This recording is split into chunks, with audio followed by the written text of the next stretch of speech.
Hello, everybody.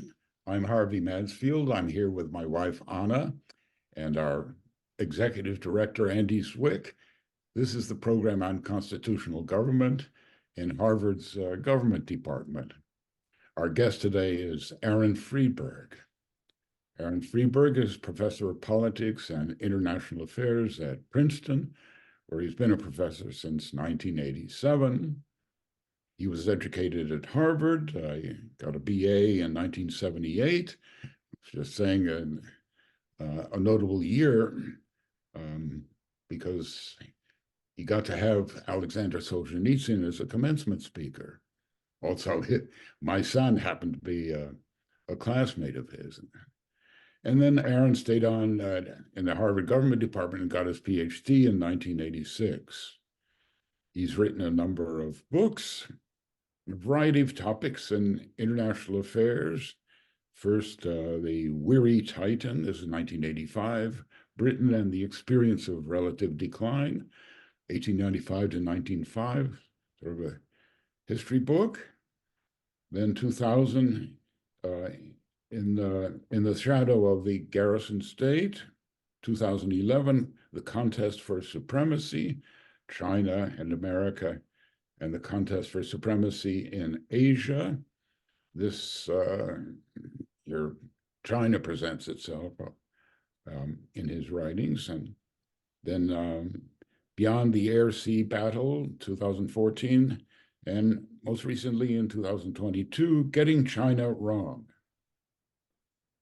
He has written a number of articles, recently critique of Ross Douthat, but many over the years in important publications like Wall Street Journal, New York Times, and elsewhere.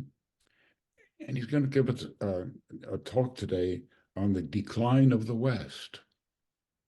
So, Aaron, I give you this. I give you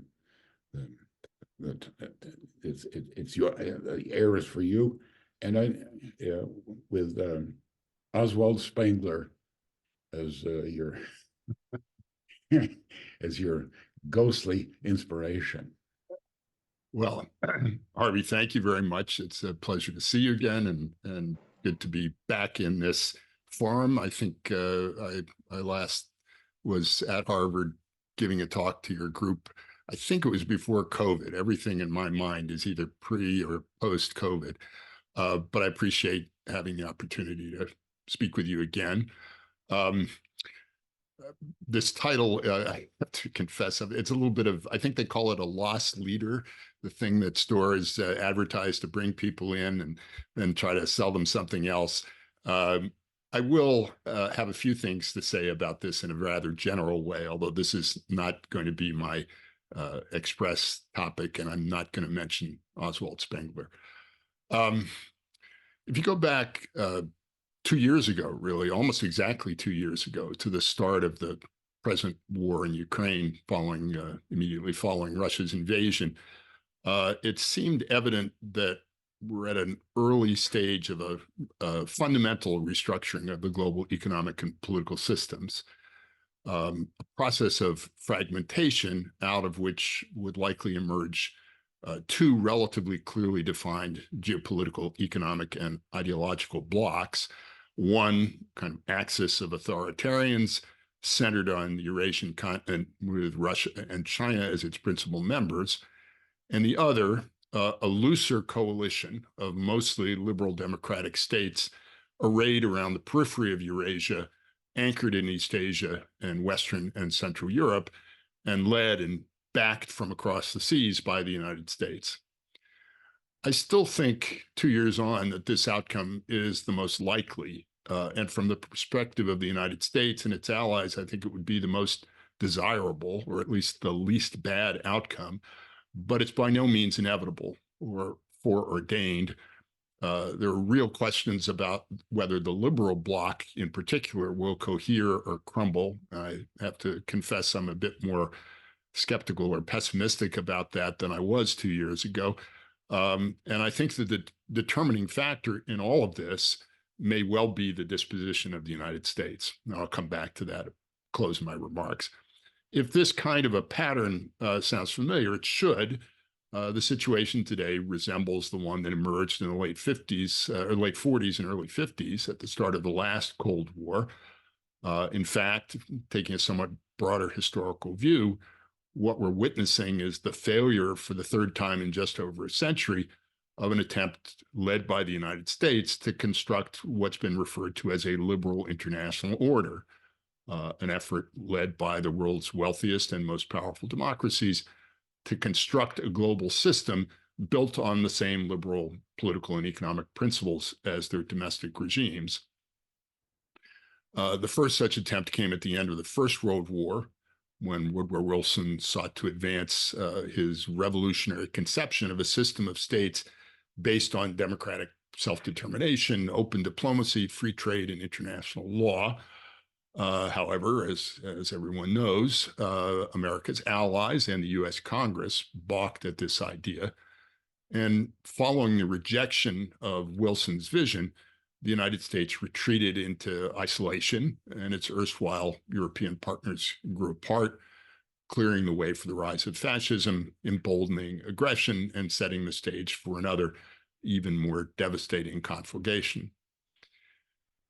As the Second World War drew to a close, some in the democracies, I think particularly in the US and Britain, hoped that their alliance with the Soviet Union could somehow be preserved, and it might serve as the foundation for a new system of global trade, disarmament, respect for universal human rights, and world peace through world law centered on the United Nations.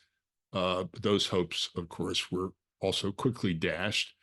The Soviets and their wartime allies had, as it turned out, irreconcilable differences, incompatible domestic systems based on radically opposing philosophies, and starkly different views of how the world should be organized. Once this became clear, however, instead of falling out among themselves, the democracies were able to regroup, and over the next several decades, they went on to build a partial rather than a truly global or all-inclusive liberal system held together by trade, alliances, and common values, and often and misleadingly referred to as the West, which eventually came to include democratic societies in East Asia, as well as Western Europe and North America. And this system of market-oriented democracies proved to be highly successful at generating power as well as wealth, and its members were ultimately able to outproduce, out-innovate, and ultimately to outlast their Eastern Bloc rivals. At the end of the Cold War, with the fall of the Berlin Wall, the collapse of the Soviet Union and its empires, the democracies, again led by the United States, sought to expand the scope of their partial liberal system so that it extended eastward across all of Eurasia, incorporating Russia and the nations of the former Soviet bloc, China, and it was hoped and assumed eventually the entire world.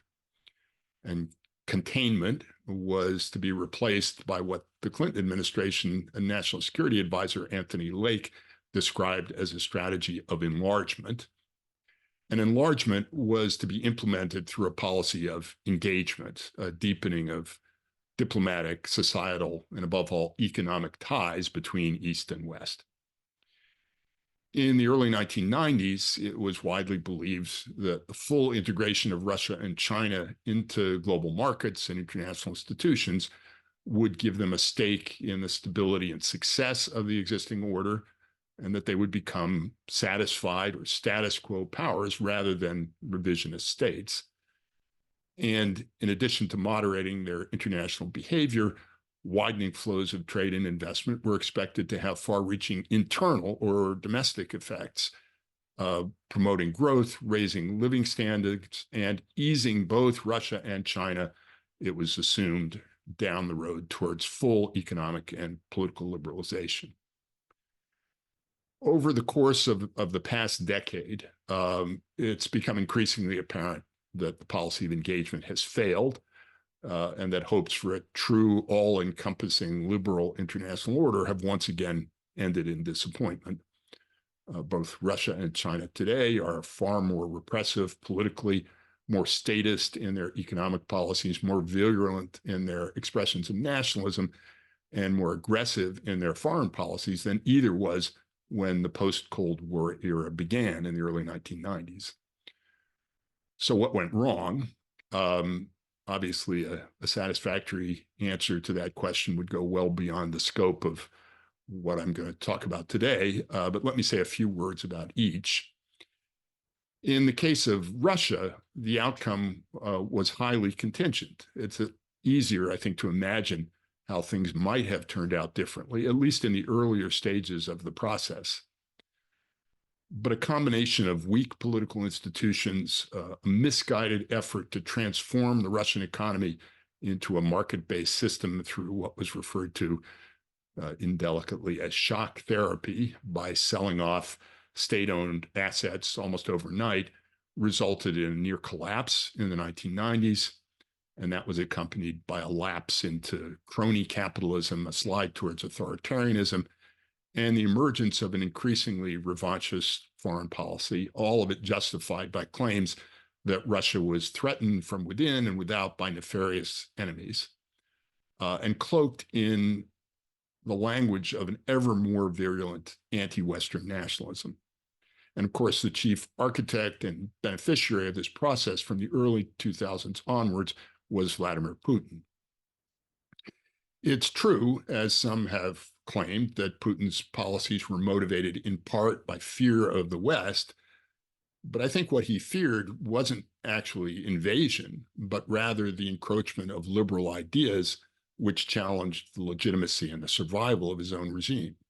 So Putin was, I think, much more afraid of the EU than he was of NATO. China's quite different, although it's wound up in a somewhat similar place, at least insofar as its rejection of liberalism and its antagonism towards the West are concerned.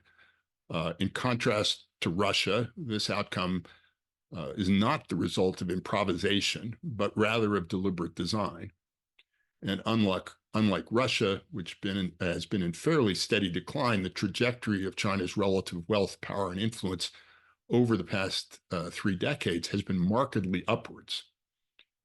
At the end of the Cold War, China's leaders felt isolated and threatened, much more, I think, than Russia's did initially. After the fall of the Soviet Union, they saw China as the last bastion of socialism, and they believed that they would become America's next target. With the United States in the lead, the West's power appeared unchallengeable. And with talk of the triumph of liberalism, even the end of history, the superiority of its values seemed beyond question. The Communist Party's leaders saw the West's offers of engagement not as a well-intentioned effort to welcome them into an integrated global system, but as a trap, a stratagem that was meant to undermine the CCP's popular appeal, to weaken its exclusive grip on domestic political power, and to pave the way for what the Chinese leaders referred to as bourgeois liberalization and peaceful evolution, by which they meant a process that would lead ultimately to the collapse of their regime and the ouster of the Chinese Communist Party from political power. So perceiving that threat, as they did right from the start, it's very clear at around the time of Tiananmen, in speeches and talks that Deng Xiaoping gave to his counterparts, including his leading generals, that this threat appeared obvious and imminent after 1989 in the early 1990s.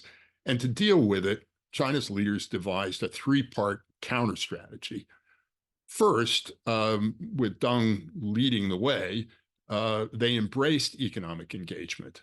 They sought to take full advantage of the West's capital, technology, of access to its markets in order to enhance China's wealth and to build up all the other instruments of its so-called comprehensive national power. Second, they set about to preserve the CCP's monopoly on political power at home and its control of the economy and the political system through an evolving mix of 3 elements. One, repression, That didn't stop after Tiananmen, even if it became increasingly surgical in its application. Two, co-optation. One of the reasons that Deng was so intent on promoting economic growth, and he was willing to take certain risks to introduce markets, at least in part, to stimulate growth, was that he believed that if his regime didn't generate improvements in the material well-being of China's people, it would very likely fall from power. So co-optation, first and foremost, initially, by the promise of a better life. And third, the third element in this program is indoctrination, and in particular, an emphasis on nationalism. And here again, Deng's words in the immediate aftermath of Tiananmen are very revealing. And he said, in effect, we need to recognize that our existing ideological program doesn't hold the appeal that it once did.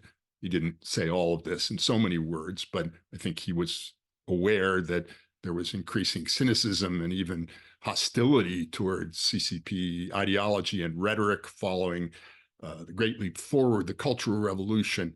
And in order to keep the people on side, in addition to running an economy that would generate wealth, some of which they could enjoy, Deng recognized that it was going to be necessary for the party to introduce an element of nationalism into its ideational program. And the third element in this internal counter strategy was to adopt a low profile, to avoid direct confrontation, especially with the United States. CCP leaders, beginning with Deng and continuing until fairly recently, followed his advice that China should, as he said in 1991, the summer of 1991, should hide its capabilities and bide its time, should avoid confrontation while building up all the elements of its power. But even with that posture, CCP never accepted the status quo, always chafed against what it saw as American and Western arrogance, and against the attempts, again, led by the United States, as the CCP saw it, to contain and encircle China. And those fears and perceptions have been persistent across all of the last 30 years. This has not changed, even though the leadership has changed periodically.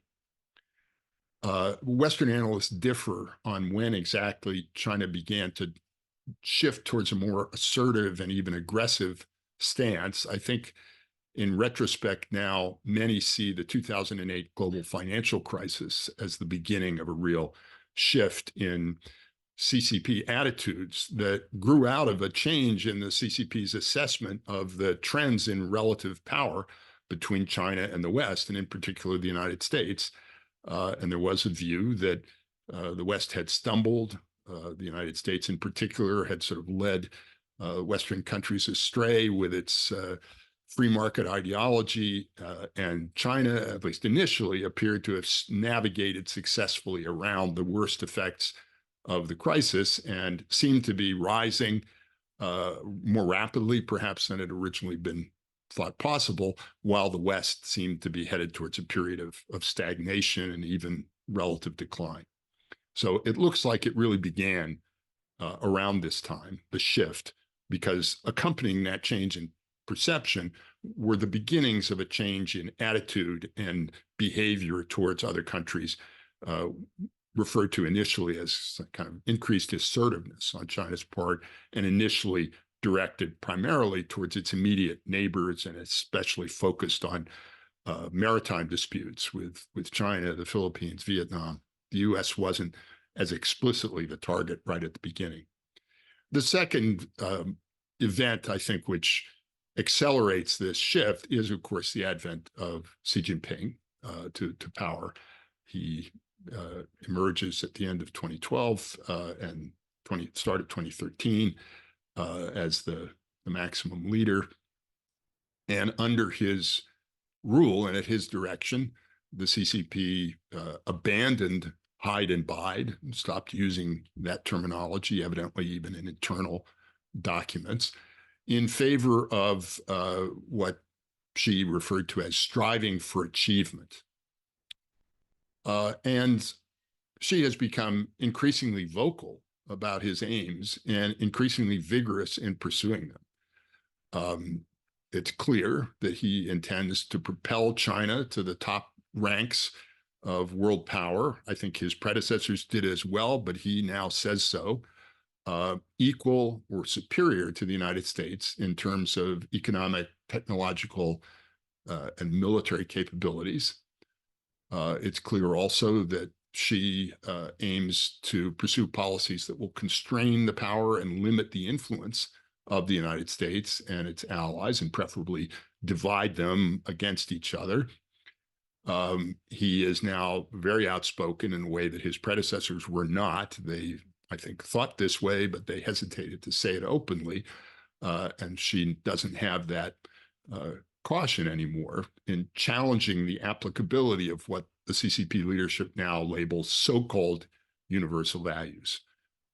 So after pretending for a time to be potentially enamored of these ideas, they've become very outspoken in saying these liberal notions, universal values, they're not universal, they're Western, and we reject them, and you shouldn't be imposing them on us or on others. And that rejection of universal values or so-called universal values is part of an ongoing, and I think intensifying, Chinese effort to carve out a sphere in which it can be the preponderant power, which would include much of at least Eastern Eurasia and perhaps also significant swaths of the so-called global South, the developing world. If future historians have to pick a point at which the post-Cold War era ended and the post-Cold War era began, it probably will be 2022. And of course, that was Vladimir Putin's second invasion of Ukraine, the first one having been in 2014.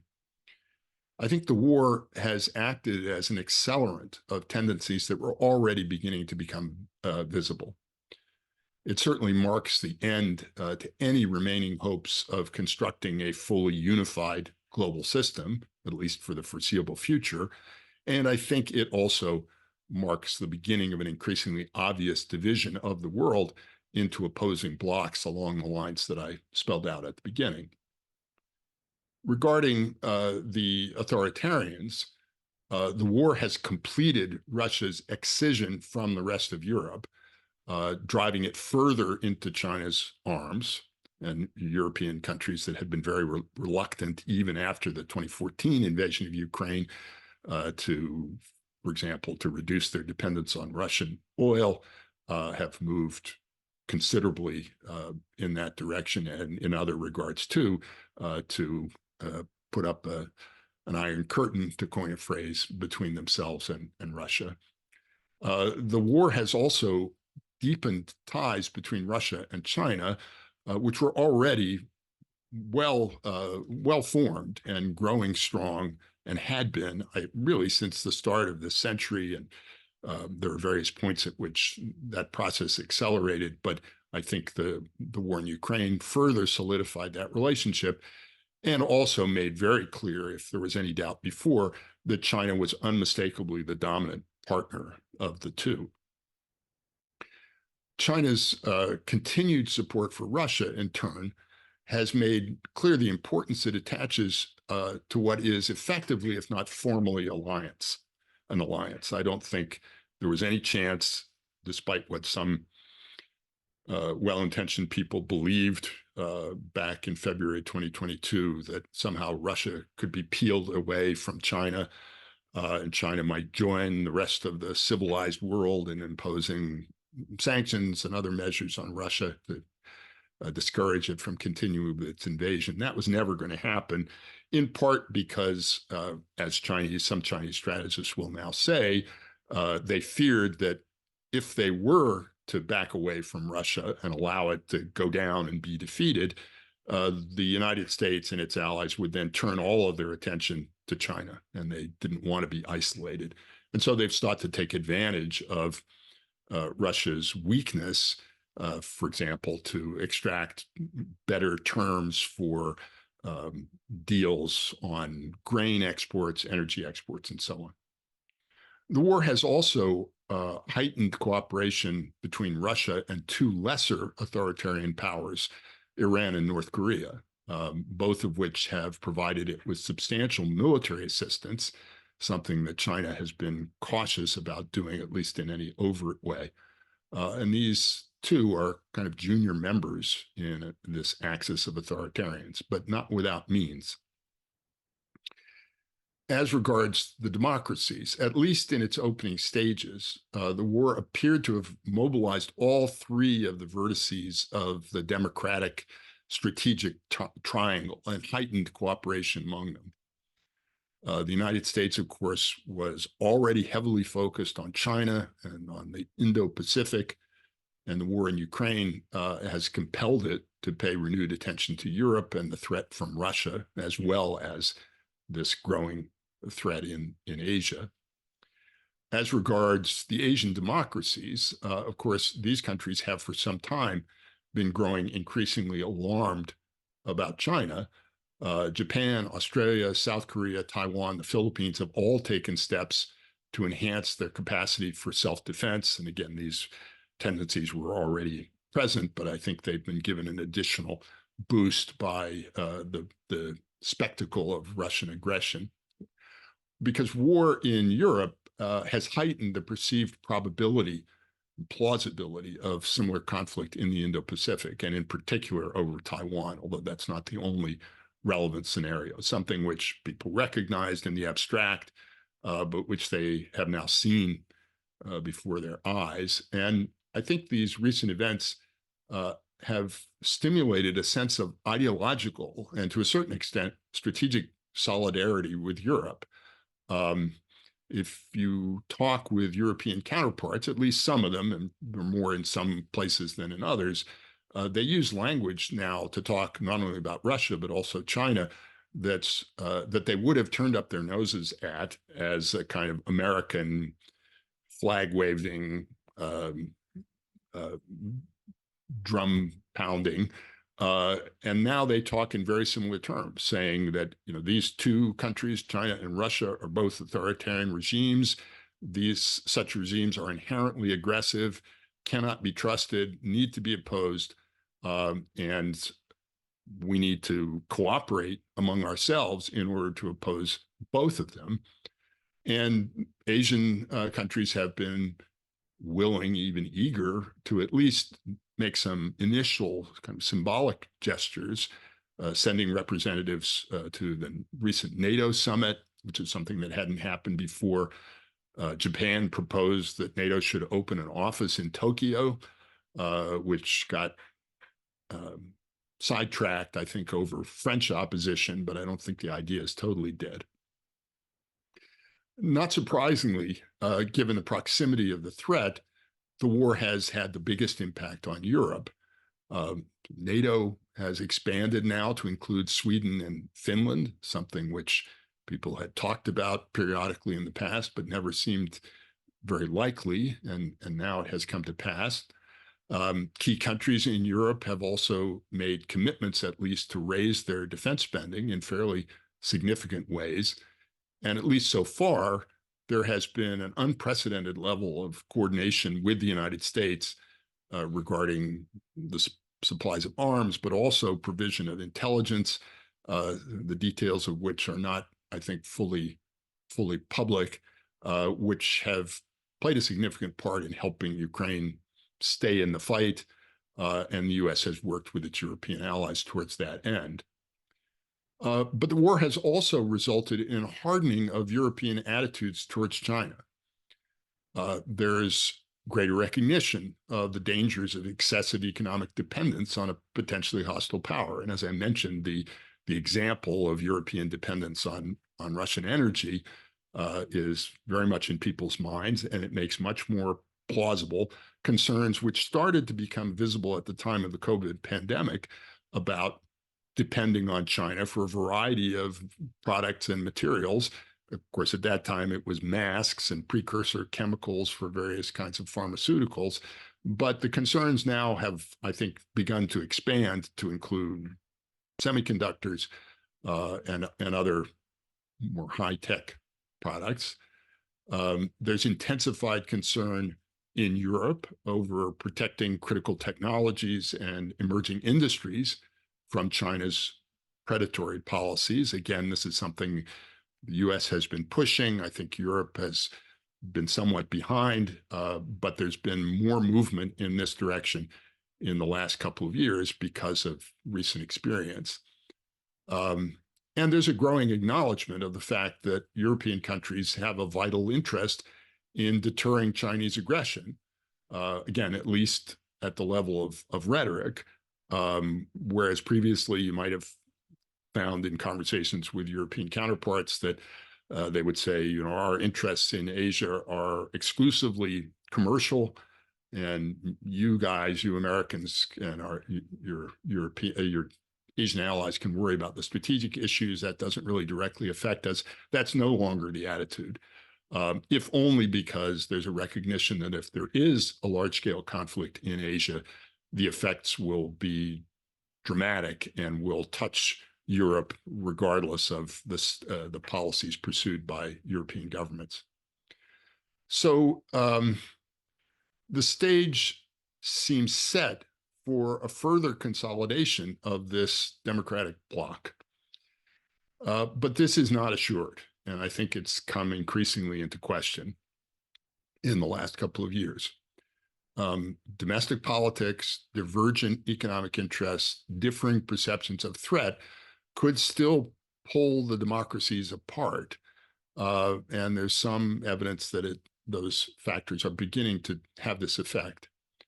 For example, it's not clear how far European nations will actually be willing to go to try to help deter Chinese aggression and prevent a conflict in Asia, nor is it certain how much European democracies will ultimately do to strengthen their own defense capabilities, thereby enabling the United States to going back to the business of concentrating most of its resources on Asia. And the advanced industrial democracies, despite, again, increasing recognition of the need to do this, have yet to make significant progress in forging a united front to defend themselves against China's mercantilist trade, technology, and industrial policies. But the biggest question mark here, the biggest uncertainty, I think, really is the future disposition of the United States. And here, I think the question is, will the U.S. continue along lines that it has been following under the current administration, albeit perhaps somewhat half-heartedly and in an incomplete fashion?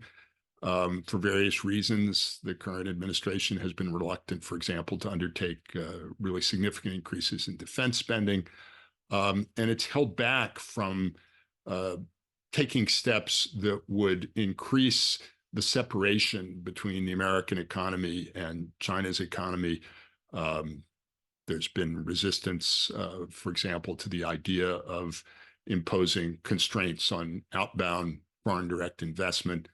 I think an attempt to keep things from unraveling more than they already have. So that's one path we could follow. And the other, of course, is a very different one. And that could be the case if Donald Trump gets a second term in office and proceeds to do the things that he's been saying he intends to do, cutting off support for Ukraine, cutting it back radically, probably cutting it off, pulling back significantly from support for European allies, maybe pulling back from the NATO alliance, and imposing much steeper tariffs on China, so doing more in that regard, at least, than the current administration has been willing to do. But at the same time, because of his own attitudes about trade and those of some of his advisors, raising tariffs significantly on America's democratic allies. And that would lead, I think, to a very different world And I don't know which direction we're going to go. And I think it is going to depend heavily on the outcome of the upcoming presidential election. This oversimplifies things a bit, but one way of thinking about it is that we're at this fork in the road. And the question is, are we going to go back to 1945? Are we going to, again, try to strengthen a partial liberal democratic order? Or are we headed more towards 1919, a world in which we're pulled back significantly from our alliances and pursuing a more heavily protectionist policy, which I think would promote the fragmentation of those alliances? Those are two very different worlds. In my view, the second would be much more dangerous and damaging to the United States. But the first is by no means assured, even if the current administration stays in office, as I've suggested. So with that, I'm going to stop. It's not exactly the decline of the West, but it may be the early stages. Thanks so much for this comprehensive and historical perspective that you've given us. Just at the end, can I ask about Israel? How does this affect the situation of the two blocs? Does it perhaps present a threat of splitting the Europeans and the Americans? Yes. Thank you for mentioning that, because I had intended to do that. Yes, I think it does. That could be one of the significant effects. There are already some indications of that. Clearly, there are different views in Europe and the United States regarding support for Israel, including in the current context, and those differences are of long standing. But it's possible that they could become much deeper. It's certainly the ongoing conflict could complicate efforts to continue moving forward with other forms of cooperation. So yes, I think it could have that effect. It's also having the effect of deflecting U.S. attention from other theaters and other problems. Ukraine was already deflecting our attention from Asia, and war in the Middle East is further deflecting our attention from that, and maybe from war in Europe as well. I think for that reason, although I don't believe that China played a direct role in instigating either of these conflicts, particularly not the second, maybe there was some role in the first, there's a belief on the part of CCP strategists that they present an opportunity for China, in part because they may make it more difficult in at least the near term for the United States to continue to ratchet up pressure on China. And there's some reason to believe that they're right in that. And that's aside from the question of whether, which some people have focused on, whether by supporting our friends in the Middle East and in Europe, we're drawing resources away from support that we would otherwise be able to provide for our friends in Asia, especially Taiwan. And the longer this goes, the more of a problem that becomes. Want to ask some other questions? Yeah, of course. Tom Palmer can ask the next one. Thank you for that review of these recent events. Do you read? I don't know if you read Holman Jenkins in the Wall Street Journal, but I find him to interpret many things, including Donald Trump, more accurately than the general media and maybe the general public. And I just wondered if you really think that Donald Trump is as anti-NATO as your remarks suggested, or whether he's really just trying to bring them in line to do what they need to do to protect themselves, because we're really no longer able to do what we have in the past, and probably it isn't advisable if they depend on us as much. Well, let me start with the back part of that. I certainly agree that it's desirable for our European allies to do more, particularly if we're going to be doing more in the Indo-Pacific. This has been true for some time, and successive U.S. administrations have pressed European countries to do more. They have been doing more lately. I don't think that is primarily because of Donald Trump, except to the extent that you can say they're afraid that the United States is going to abandon them. But it has primarily, I think, to do with Vladimir Putin and the war in Ukraine and the threat that that seems to pose. I frankly don't buy the notion that Trump is playing three-dimensional chess. I think he's been anti-NATO for decades, doesn't have any particular interest in or affinity for our democratic allies in Europe or anywhere else for that matter, at least not on ideological grounds.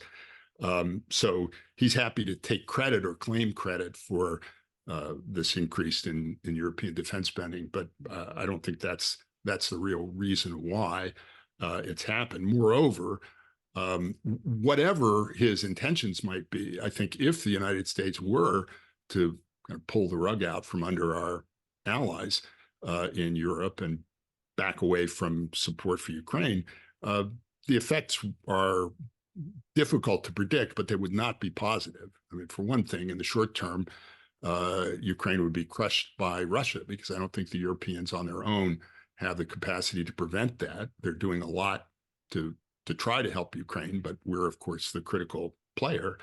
And that changes the whole picture. And I worry that you could get appeasement on the part of some of these major players rather than a kind of unified, consolidated posture of resistance to them. Also, what happens in Europe has implications everywhere. And the sense that the United States can no longer be relied upon as an ally is going to have ramifying consequences across the globe. Maybe some of them will be positive in that you may get countries that are more serious about their own defense. But even that can spin out in ways that perhaps we would not prefer, like the proliferation of nuclear weapons. And you could also get various forms of appeasement on the part of countries which now no longer think that they can afford to resist China because they can't really rely on the United States to have their back. There are countries that clearly feel they have no choice, and Japan is the principal example of this, and that's why the Japanese are doing as much as they are and will continue to. But others, I think, feel that they may have a wider array of possible choices, not perhaps choices that they would prefer. But if they no longer can rely on the United States, they're going to have to re-examine all of the assumptions on which they've been basing their foreign and defense policies over a period of decades. I think that has already started to happen because of what's gone on in this country over the last 7-8 years. And as I said, that's not, I don't mean to say that that's an entirely bad or undesirable thing, but at the moment, it is already complicating our efforts to get various of our allies to do things that I think they might otherwise be inclined to do if they were sure that we were going to be there when they needed us. They may be hanging back in part because they're no longer as confident of that. I don't know that it's going to be possible to put that toothpaste back in the tube. Obviously, just 4 years of an administration that was more or less back on the mainstream regarding its foreign and defense policies hasn't been sufficient. Maybe it would have been if that administration was stronger in terms of its domestic political position. Maybe it would have been if Donald Trump hadn't, risen from the grave to run yet again. And also, and this is an interesting phenomenon, one that I find puzzling and concerning. The shifts that are underway in the thinking of, for lack of a better term, the sort of aspiring foreign policy and defense policy elites in the Republican Party. You really have a division now where you have, particularly on the Senate side, some very senior people who have been around for a long time, who still have the you know, more or less conventional views on all these questions, and for example, have been pushing to try to get funding for Ukraine. But you also have people who are rising up, particularly on the House side, and bringing people along who are providing what, frankly, I see as disingenuous ideological or intellectual justifications for policies that these people feel they have to advocate in order to be on the right side of Donald Trump. But after a while, when people start doing that, they start believing it. So you have this shift and even reversal in the attitudes of elected members of the Republican Party towards our European allies. Why did that happen? There's no objective event that should have produced this effect, which is manifesting itself now in what, frankly, I regard as a shameful resistance on the part of Republican members of Congress to provide assistance to keep Ukraine armed and fighting in its own defense. That's not the result of some strategic calculation. And I don't think it's the result of a domestic political calculation either, because if you look at public opinion polls, they don't support the idea that there's this upsurge of public support for pulling back from Europe or not supporting our allies. That just doesn't show up in these polls, at least not yet. So where did this come from? I think it comes from the peculiarities of Donald Trump, and in particular, without getting too conspiratorial about it, his unusual relationship with Vladimir Putin and his unusual relationship with Ukraine, which has caused him to have this animosity towards the Ukrainian government because they didn't do what he asked them to do when he was getting prepared to run for re-election in 2020. So it's strange to think that the trajectory of a great nation like ours could be deflected in substantial ways by these kinds of factors and these kinds of personalities. But sometimes I think that's the way history goes. And if it continues this way, in retrospect, undoubtedly, future historians will write scholarly tomes that'll explain all the deep underlying reasons why we wound up pulling back from our alliances and so on. But in the midst of it, I have to say, I don't see it. We have more questions, and I think we need to get a lot more concrete and into the weeds. So, Dimitri, maybe you can help get us there. Well, I don't know if that's what I'll do, but my question's on a somewhat different subject. So it's about China, which I think you described as the major partner in the emerging bloc of authoritarian regimes. And so, just as there's been lots of increased worry, it seems to me, about China the past few years, it also seems every couple of years there's news stories indicating that the Chinese economic situation is really quite dismal. There was the collapse of the real estate market a few years ago. There was the catastrophe surrounding their COVID policies.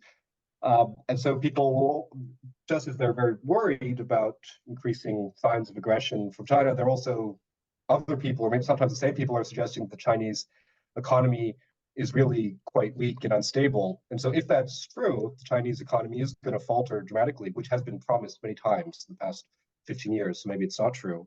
How would that change the prospects of the kind of geopolitical rivalry you're describing? I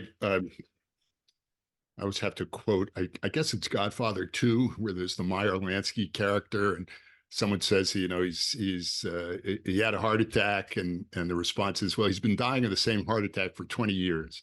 So the Chinese economy has been dying of the same heart attack, or maybe it's some variant of that. For a long time, people have been predicting various problems. That doesn't mean that the problems that it's encountering now are not real, nor does it mean that the previous optimism that some people had about China's prospects, for continual growth, 5%, 7%, 10% for the foreseeable future were realistic. They never were. So a slowdown was due and was predicted. I think it's been more dramatic than perhaps had been anticipated, including on the part of the Chinese leadership in the last couple of years. And there are a couple of reasons for that. But the thing to say is that the leadership not only anticipated this change, but in fact, it has pursued policies recently which have contributed to it, at least in the short term. So the leadership has known, I think, for some time, for over a decade, that China had a vastly overinflated real estate sector, and that it was pumping more and more money into real estate, into infrastructure construction, and that this was increasingly wasteful and dysfunctional, but it was not able to kick the habit for various reasons. And Xi Jinping seems to have decided that he's willing to pay the price, at least in the short run, of associated with the policies that he's pursuing that are deflating that bubble. And that's putting big companies out of business, big construction companies. It's destroying the savings of some Chinese people who've invested in real estate for lack of other things in which to invest. I think Xi has decided that that's a price he's willing to pay in order to get on what he regards as a more stable and sustainable growth path. Moreover, a pattern of growth which is shaped in more obvious and significant ways by strategic considerations. I think those were always present, but under Xi, they're much more front and center.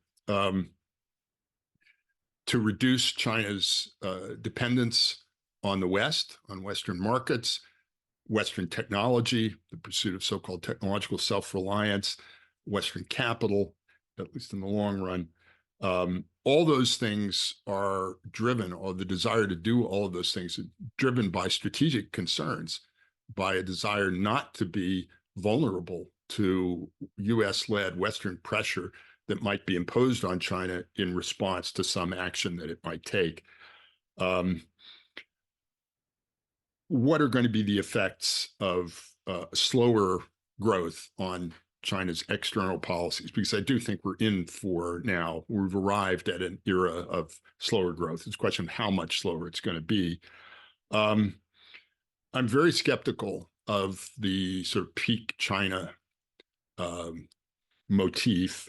Again, not because I don't think China's growth is slowing down, but because there are a number of implications that people draw from this that may be misleading. One is just the notion that China's leaders must see that they're entering into a period when they are going to decline relatively rather than continuing to rise.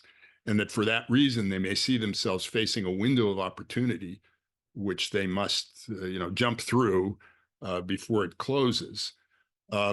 It's not clear to me that that's the way the CCP leadership sees the situation. In fact, to the contrary, I think there's evidence to suggest that they believe that they have their problems, but they're going to manage them and navigate around them as they have done in the past, and that the West at this point faces even more serious problems than they do.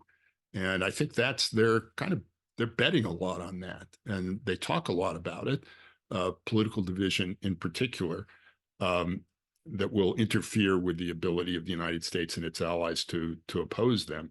So, slower growth, more security-driven economic policies, which will eventually lead to a lessening of the economic relationship between China and the West.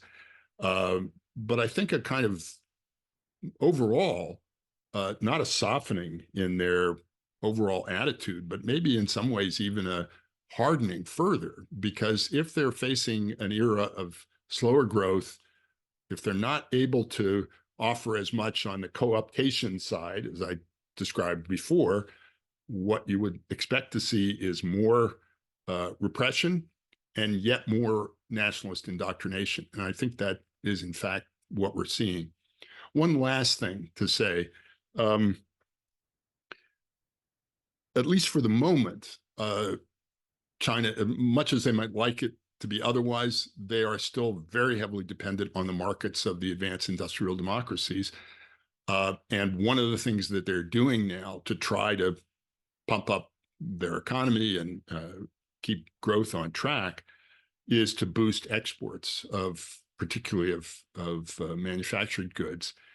And we're headed for a trade war that I think will make the one in 2018, 2019 look pale by comparison, because I think it'll involve all of the advanced democracies imposing various kinds of restrictions on Chinese exports. Xi Jinping talks about being the great advocate of globalization, and he and his advisors have kind of picked up all the rhetoric. It's like I'm sure they do go to Davos and put on the recorder and then go back and figure out how they can use all of that language to sort of mesmerize Western audiences. So China, the great advocate of globalization and interdependence. Well, the vision of globalization that Xi Jinping has is not the one that most people in the West have of, open trade and reciprocal free trade, free flows of capital and goods and so on. It's a very lopsided globalization, one in which the West remains open to China's goods, to providing China with technology and other benefits, while China becomes increasingly closed, and in the course of becoming increasingly closed, becomes increasingly invulnerable to pressure that the West might otherwise bring to bear on it. I think that's where they would like to go, but clearly they're not there yet. Steve Rosen, please. Hi, Aaron. Can you see me? I can. Good to see you. Good to see you, if only virtually. As always, I thank you for a comprehensive and clear diagnosis of the pickle that we're in now, as a result of Donald Trump and the shifts in American politics. There is at least a strong possibility of a rupture in the U.S.-European relationship, which could have all the bad consequences which you enumerated. My question for you is, so what should we do? I agree with your prescription, your diagnosis, but what's your prescription? And so it's not to just kind of say, well, be smart and solve the problem for us. Let me draw from your lessons and look to history on the basis. What do countries do when they're facing stronger challenges with constrained resources? And I know that you're a student of the Cold War. When Eisenhower was looking at what was then perceived to be the rapid rise of the Soviet Union and their technological breakthroughs with Sputnik and thermonuclear weapons, he was willing to consider a very different kind of relationship with Germany.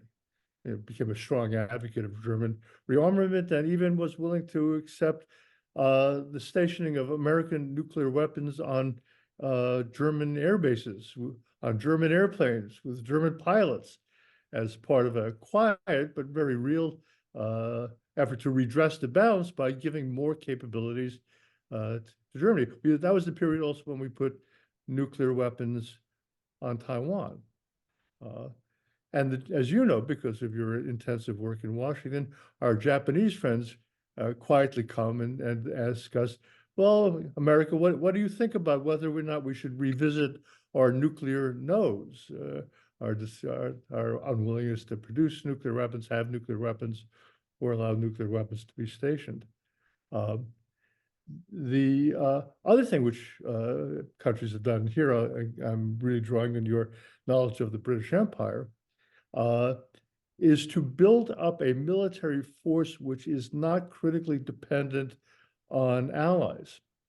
And in the case of Britain, it was the fleet, which they could use to lock up the trade, to secure the 5 keys that lock up the trade of the world. I've heard you discuss Jackie Fisher's notions, and their ideas. If the Royal Fleet is dominant, you can take care of threats around the world, even without being immersed in Europe.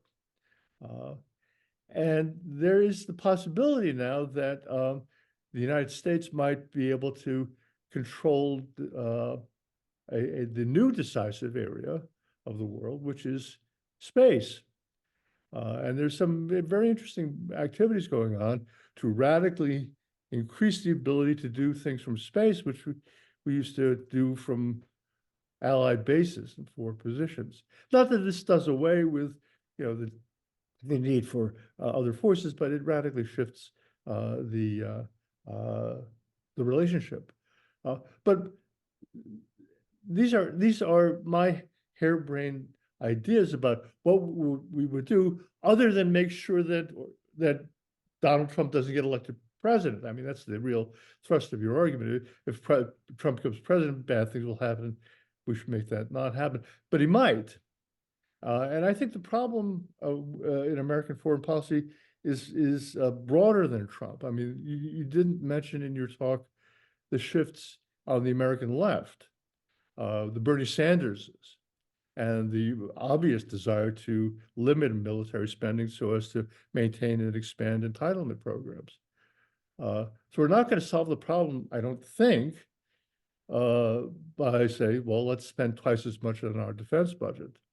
You're not going to solve the hostility of American youth to forward deployments of American military forces to defend allies, because there's this new generation of students and young people who are just fundamentally skeptical of American military activity abroad, even if they don't vote for Trump. So to borrow a phrase from Lenin, and then I'll shut up, what is to be done? Thank you. Well, Steve, I'd love to answer these questions, but we're almost out of time. Of course, this is the question, or these are the questions, and I don't pretend to have full answers, but let me give you a few thoughts, just as you've done. One, and I do believe that we have important strategic interests at both ends of the Eurasian landmass. So I don't think we can sort of dispense with our friends in Europe and focus everything on Asia, sort of Asia first. I think Asia first devolves pretty quickly into America first. But it's also true, in spite of what's happened in the last 2 years, just as it was true before the present war began, that it makes a lot of sense for the United States to concentrate the great bulk of its military effort on the Indo-Pacific. And at least initially, people thought, well, that whatever Europe does will be fine, because there won't be very much of a threat there. Well, obviously, that's not true. If we're going to continue to shift our focus towards the Indo-Pacific, and if Russia doesn't disappear as a threat, which I'm afraid it's not going to anytime soon, the Europeans are clearly going to have to do more. So the people who are saying Europe should do more are not wrong. They're right. It's got to be something that happens, in a controlled way and over a period of time. But it's urgent, and it's been delayed and deferred for too long. So one part of the way that we deal with constraints on resources and a multiplicity of problems is through burden sharing, and that's the biggest, I think, division that needs to be made.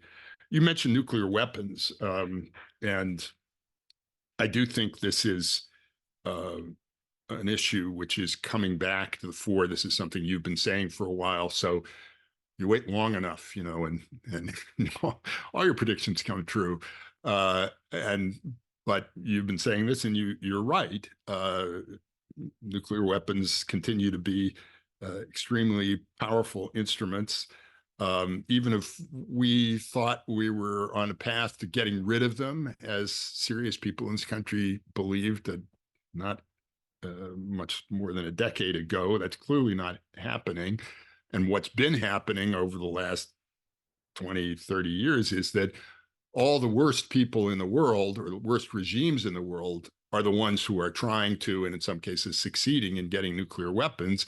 We're discouraging our friends from doing the same thing, in part by extending this nuclear umbrella over them. But that is going to be called increasingly into question in Asia as well as in Europe, and that has started to happen.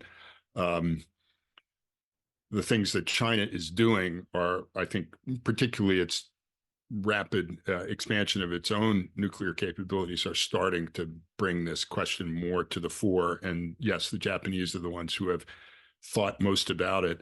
And I think we need to re-examine or revisit some of the policies that we did pursue in the Cold War, of coming up with ways to reassure allies about our commitment and our willingness to use nuclear weapons on their behalf if necessary, and persuading our potential enemies of that fact as well by increasing the role that our allies might play in making the decisions about whether to do that, and even being involved in actually doing it. That's well short of encouraging them to acquire nuclear weapons of their own, although at some point that may be the direction in which we have to move.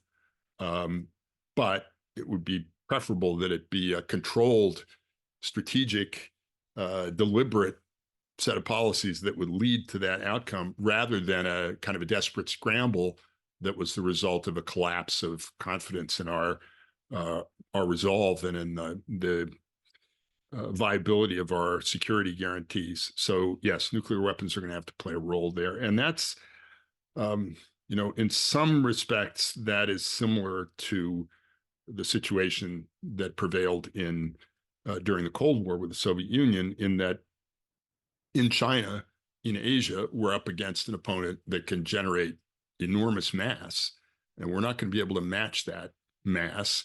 So the question is, how can we offset it in some way, or deter a force that may be significantly larger than what we can bring to bear? And part of the answer to that is probably going to be more reliance on nuclear weapons, which will require us to do a bunch of things that we've thus far been averse to doing, including, in addition to this whole issue of sharing and joint planning, developing delivery systems that would be appropriate for that purpose, developing warheads that could be used at lower yields, because China is now doing that, all again to try to bolster deterrence. But the other question regarding this, confronting this opponent who's able to bring enormous mass to bear, is whether we can once again find technological offsets, aside from nuclear weapons, to this kind of juggernaut. I took part in a hearing of the U.S.-China Economic Security Review Commission yesterday, and it was about China's counter-intervention capabilities. And on the one hand, I feel like I've been watching this same movie for 20 years. On the other, it gets scarier and scarier, because when you hear just the magnitude of the programs that China has set in motion, the numbers of intermediate, medium-range ballistic missiles that they're deploying, space-based systems, you mentioned that, counter American command and control systems, it's genuinely frightening. The problem is that although I think there's reason to believe that we continue to be ahead of China in most of the relevant areas, militarily relevant areas of technology, it's not obvious that we're going to maintain that advantage. And it may be harder for us to counter quantity with quality, and to rely on technology in the ways that we did towards the latter stages of the Cold War. The one thing to say there, though, is that there may be new ways of generating mass, which are not the old-fashioned way of building $300 million manned aircraft that can only fly, have combat radius of 1,000 miles or whatever it is. But it's building very large numbers of relatively inexpensive unmanned vehicles or platforms, including unmanned aerial vehicles, unmanned undersea vehicles as well. The current administration seems to be moving in this direction with the so-called replicator program that they're trying to get off the ground. I think, as you mentioned, there's a lot of resistance, unfortunately, on the part of the military services to doing exactly this. It's been obvious, I think, for some time that it made sense to do this. But the services, as you said, they like to buy the things that they've been buying, even if they no longer make sense. So we need to have some more, not only creative thought, but some willingness to move out and not just sort of wait around for the perfect solution to test out some of these new systems. And here, I think the war in Ukraine may actually produce some beneficial effects, because it's demonstrated the utility of these cheap unmanned systems that have played a big role and have helped the Ukrainians, stay in the fight against Russia, even though the Russians had superior numbers. So I think there's renewed interest in all of that, and there are, I think, genuine possibilities there. Control of space. I confess, I haven't thought this through and don't know enough about it. The one thing I will say is, again, referring to this hearing yesterday, this is clearly an area that China is pouring tremendous resources into. So they recognize the importance of this. We've had the advantage of sort of having space to ourselves for a while, and the Chinese are clearly intent on making sure that that's not possible, and in doing things that will make it much more difficult for us to rely on space, as we've done, in order to project power into their backyard. And that leads me to the last thing about a military posture that's not critically dependent on allies. I'm not sure about that, although I do think it's going to be necessary to develop some kind of posture that is not as concentrated in a small handful of fixed locations, one in which it's possible for us to expand relatively rapidly our presence and capabilities, even without, enormous, very expensive, very vulnerable bases. I guess the last thing I'd say is, particularly if we're pulling back more from Europe, as I think inevitably, or as I think we should, we're going to be relying once again primarily on sea power and aerospace power to project force into various parts of the world. And that's something that we've done quite well, and where we have a lot of competence and capability. It's going to be increasingly important for us. So that's a partial. I do have to ask, to the what is to be done question.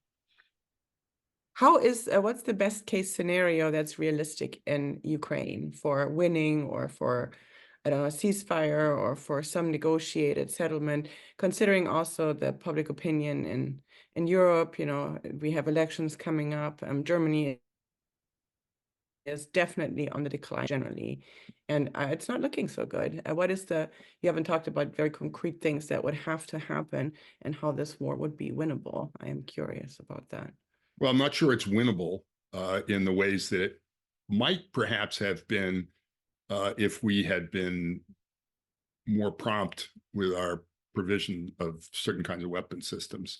And I don't claim the expertise to allow me to make a very firm judgment on this, but we've kind of titrated our assistance to Ukraine initially out of concern for escalation with Russia, and that's made it harder for them to do what I think they were in position to do a year or so ago, which was really substantially reduce the Russian presence in Ukraine. That seems not to be on the table anytime soon. I felt for a while that this is headed to become a frozen conflict again, as it was before February 2022. And the question then is, along what lines? The further into Ukrainian territory the Russians are able to go, the worse it is. And conversely, the more the Ukrainians are able to push them out, at least part of the way, the better it would seem to me for Ukraine and for the Europeans generally. But I don't know whether that's, I don't know what to say about whether that's possible or where it might be possible to draw that line. And the concern has to be now that the Russians, because of the nature of their regime, have no compunction about continuing to throw enormous numbers of people into this meat grinder and continuing to beat away at the Ukrainians. So I think we're looking towards a shift over to the defensive on the part of Ukraine. And maybe this is headed towards something that looks a bit like the Korean Peninsula, where it becomes more or less permanently divided, although not divided in half. And for now, that may be the best outcome, because I don't think there's much prospect that the Ukrainians are going to win. And I worry that there's at least some possibility that the Russians could win. And here again, I think this has a lot to do with what the United States does and whether we're willing to continue to provide the support that we've been providing, because the Ukrainians have been able to fight and hold off the Russians largely because of our help, European help too. We can afford this. The amounts of money that we're talking about in the grand scheme of things are not enormous. And there's no objective reason why we can't do it. If we don't, maybe our allies will be scared into doing more, but they might very well go in the opposite direction and say, if the Americans aren't willing to keep investing in this, why should we? And that really could lead to a collapse. And that would be a catastrophe. It would be a strategic catastrophe. It would be a moral catastrophe if the Russians were able to conquer all of Ukraine. And we know what they would do. So here again, I don't think that there is an upsurge of popular enthusiasm for the idea of turning tail and letting Vladimir Putin conquer all of Ukraine. And I understand it intellectually or politically, but not in any other way that one of our political parties should have a significant element within it that seems indifferent to that possibility. David Epstein and then Andy Zwick. Hi, Aaron. Thank you. Hey, David. Could you say more about the consolidation of the Western Bloc that you described as kind of the good case? I mean, it doesn't seem as though you're talking about a broader military alliance. It seems like militarily, the US and Europe working to help Ukraine and the US improving capabilities against China is kind of the prescription. But is there some more consolidated military effort that you imagine? And it seems like the main area for consolidated effort is in economic policy. In that case, we've decoupled from Russia to punish them for Ukraine. Are you sure we should decouple from China before they've invaded Taiwan, or should we be holding that as in reserve? Over. Thank you very much. You put your finger on it. I don't think that, it's unrealistic to expect that, as I said, that Europe is going to be very actively involved in defending Asian countries and vice versa. There may be some role to play, but not a very big one. So it's my ideal would be this triangular relationship where there's some connection between Asia and Europe, but the primary arms of that vertices are the United States and then each of its partners in Europe and in Asia. And there may be, by the way, there may be some, for example, development of military systems. There may be some cooperation, for example, between Japan. I think Japan and Italy are working on a fighter. I'm not sure if I'm remembering that correctly, but not military. And you're right. The core of this would be an economic sphere.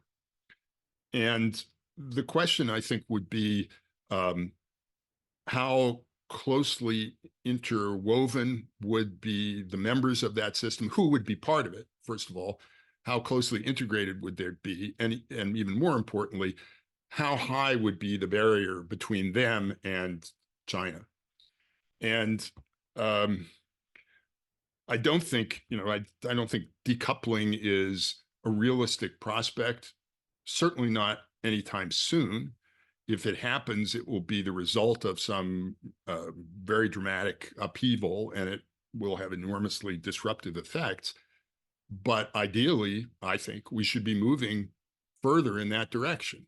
And we're starting to do that in certain domains. We're doing it now in some high-tech areas, very much restricting Chinese ability to invest in companies in the United States, and our European and Asian allies are doing the same, starting to do things that restrict the flow of capital and knowledge outwards to Chinese companies that are, for example, working in certain areas like artificial intelligence, export controls that we've imposed and which we're trying to get our allies to go along with in certain critical areas like semiconductor manufacturing, now some other areas that where we don't want China to be dominant, or we don't want our own economies to be solely dependent on them. That has, in some cases, has to do with trying, for example, to develop alternative sources of rare earth minerals. And we're doing this, the Europeans are doing it, the Japanese are doing it, and we can be doing more in conjunction rather than being as heavily dependent on China as we are currently. I think the big challenge, and the one that has not yet gotten the attention it deserves, is the extent to which we have allowed ourselves to become dependent on China as a manufacturing platform. A source of demand to a degree, but manufacturing in particular. And that has gotten very far advanced in some sectors, the shipbuilding industry being one example. And it is not a good idea from a strategic point of view. Maybe in purely economic terms, it was rational to encourage those tendencies. But I think we've seen how dangerous it can be to be heavily dependent on a potential enemy for critical materials and allow entire industries to migrate. Correcting that is going to be difficult, costly, and it's going to take time. I don't know the full extent to which we're actually going to be able to do that. But I think that's the direction in which we are beginning to move. One other thing, it's not just sort of us and them. There's sort of the rest of the world. And another question that I think we have to approach in a strategic way is the relationship that we, the advanced industrial democracies, have with countries in the developing world, the economic relationship that we have, because China has sought to cultivate those countries for strategic reasons and for economic reasons as well. But in fact, the deal that China has to offer them is not a good deal for them in the long run. I think they would like countries in the developing world to provide them with raw materials, and they've done a lot to gain access to those materials. They hope that if incomes rise, these countries will be consumers for their exports, and that maybe eventually the global South will take up a portion of their production, even as their dependence on our markets declines.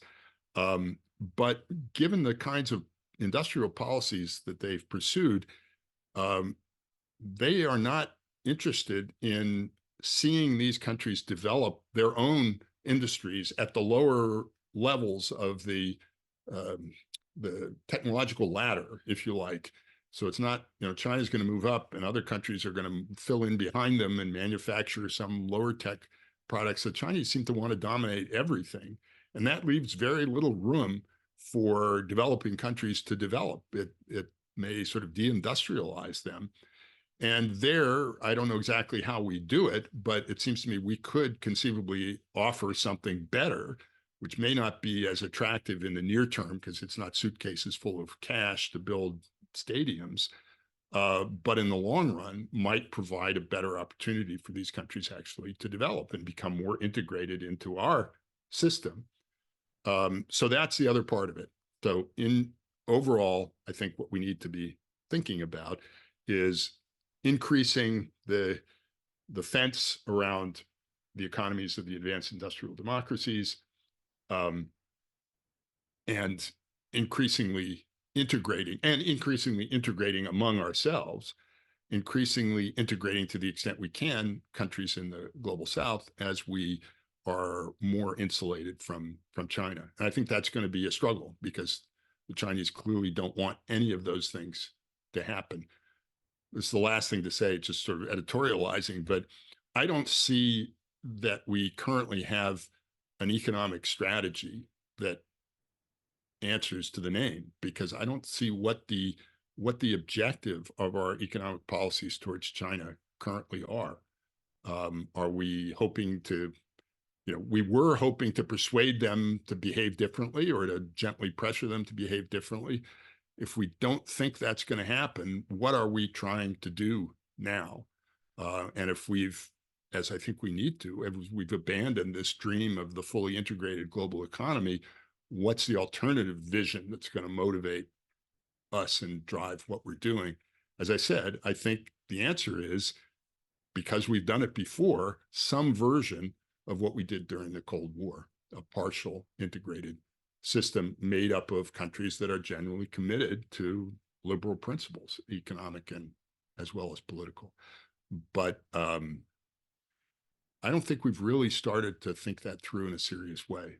And I guess the last thing I'd say is that it appears to me that the Chinese side has been thinking a lot and for a while about how they would like to reshape the global economy along the lines that I mentioned, this lopsided integration. Andy. Aaron, thank you for your talk, comprehensive as ever. Wanted to ask you about TikTok, the debate over it, and where you stand on the matter.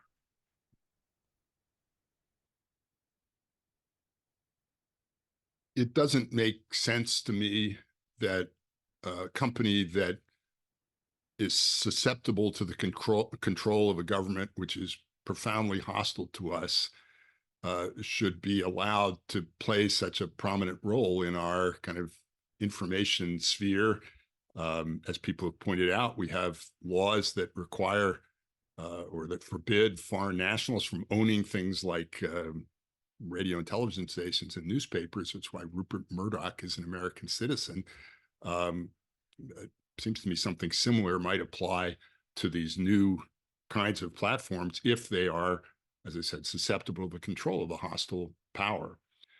I don't claim the competence to assess the various kinds of risks that people have talked about, but it does seem like these are tools or potentially tools that could be used to propagate certain kinds of information and misinformation, disinformation, and it would be difficult to detect and to prevent. And of course, as people have pointed out rightly, there's a total lack of reciprocity. We have similar companies that would like very much to be involved in China, but are excluded from it. So for that reason too, it's hard for me to see why we should be granting the right to these companies to behave in our system in ways that our companies are prohibited from doing in theirs. Now, there are all kinds of objections people raise to this, and people talk about a splinter net and so on. That's already underway, I think.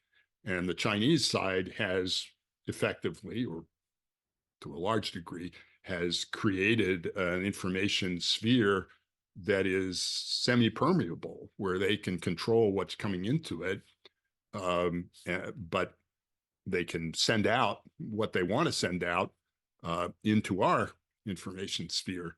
And I don't think that's viable in the long run. So for better and for worse, I think we're going to wind up creating our own democratic information sphere.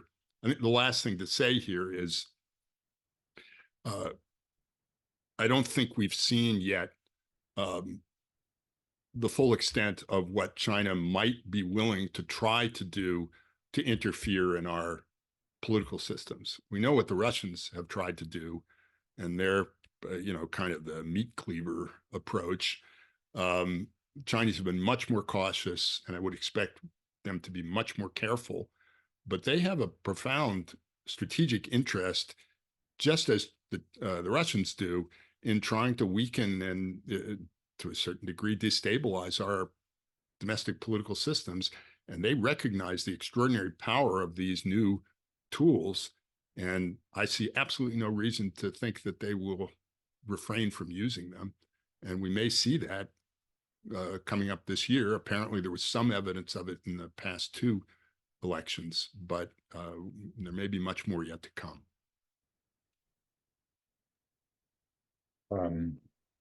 Here's maybe the last question, Aaron. If the Republicans threaten us with Trump, don't the Democrats threaten us with climate policies that presuppose a world unity that doesn't exist or seem possible today?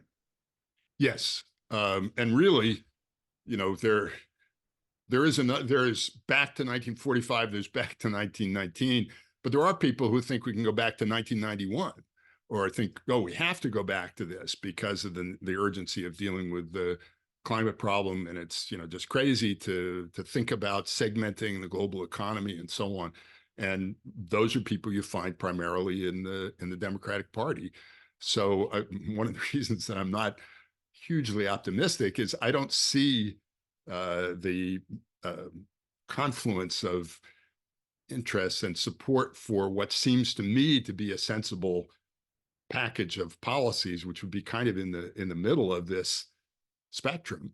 I'm not sure where it's going to be. Maybe we've had as close as we're going to get to that under a Democratic administration because of the particular character of this president and his longevity, as people don't hesitate to point out, and the fact that he's kind of an old school Democrat, and what's coming next may be very different, and in ways that, and Steve, I realize, Steve, I didn't address this part of your question, but Steve pointed to this.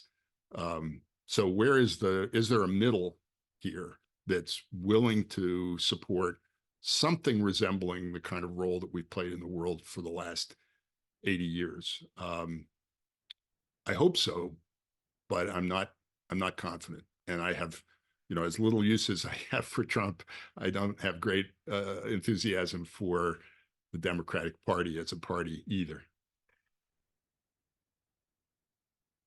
Thank you, Aaron. Yes, thanks so much, Aaron, for this talk, which has been full of intelligence and information. Thank you. Very great. Thank you. Thank you very much, Harvey. It's great to see you. And thanks to others for taking part. Thank you, everybody.